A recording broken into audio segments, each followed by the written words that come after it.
So here you go, Mr. Button. Fortunately, the milk. Illustrated by Scotty Young. Fortunately, the milk. And the contents. Dun, dun, dun, dun, dun, dun. There was only orange juice left in the fridge. Nothing else that you could put on cereal, unless you think that ketchup or mayonnaise or pickle juice would be nice on your Tostios, which I do not, and neither did my little sister, although she has eaten some pretty weird things in her day, like mushrooms and chocolate. No milk, said my sister. Nope, I said, looking behind the jam in the fridge just in case. None at all. Our mom had gone off to a conference. She was presenting a paper on lizards.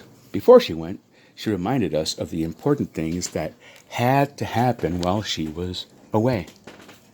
My dad was reading the paper. Do not think he pays a lot of attention to the world while he's reading his paper. No. Did you hear me? Asked my mum. Who is suspicious? What did I say? Oh, sorry. Did you hear me? Asked my mom, who was suspicious. What did I say? Do not forget to take the kids to orchestra practice on Saturday. It's violin on Wednesday night. You've frozen a dinner for each night you're away. And label them. The spare house key is with the Nicholsons. The plumber will be here on Monday morning. And do not use or flush the upstairs toilet until he's been. Feed the goldfish. You love us, and you'll be back on Thursday, said my father. I think my mom was surprised. Yes, that's right, she said. She kissed us all. Then she said, oh, and we're almost out of milk. You'll need to pick some up. After she went away, my dad had a cup of tea. There was some milk left. We defrosted meal number 1, but we made a bit of a mess of things. So we went to the Indian restaurant. Before we went to sleep, Dad made us mugs of hot chocolate to make up for the whole missing mum. That was last night. Dun, dun, dun, dun. Now Dad came in.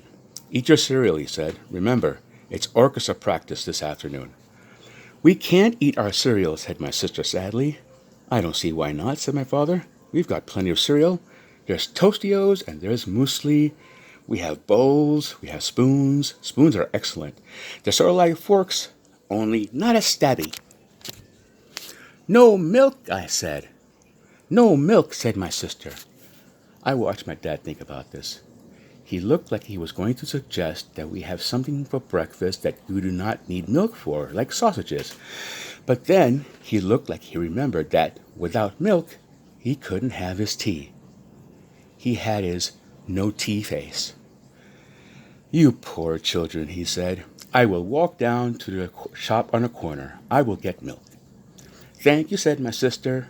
Not the fat-free kind, I told him. That stuff tastes like water. Right, said my dad. Not the fat-free kind. He went out.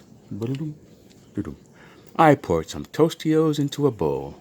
I stared at them. I waited.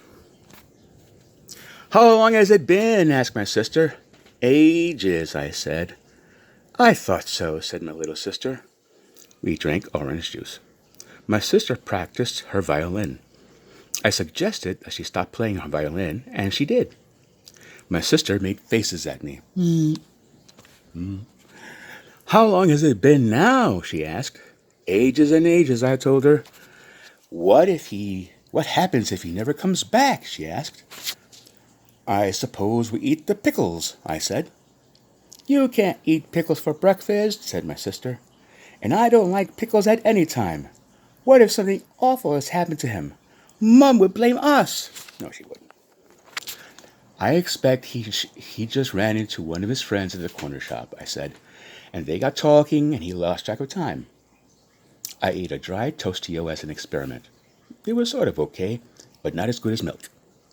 There was a thump and a bang at the front door, and my father came in. Where have you been all this time? Asked my sister. Ah, said my father. Yes, well, funny you should ask me that.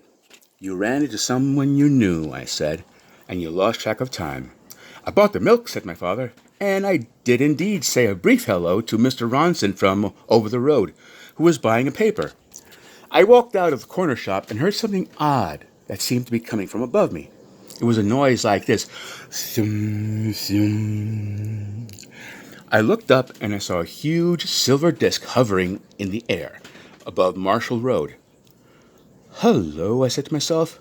That's not something you see every day. And then something odd happened. That wasn't odd, I asked.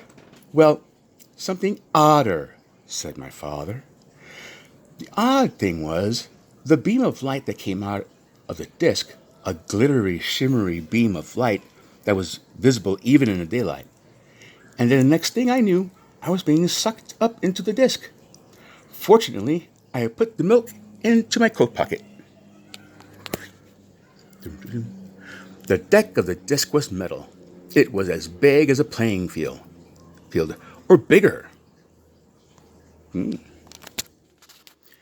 We have come to your planet from a world very far away, said the people in the disc. I called them people, but they were a bit green and rather globby, and they looked very grumpy indeed. Now, as a representative of your species, we demand that you give us ownership of the whole planet. We are going to remodel it. I jolly well won't, I said. And we leave that for now. Mwah.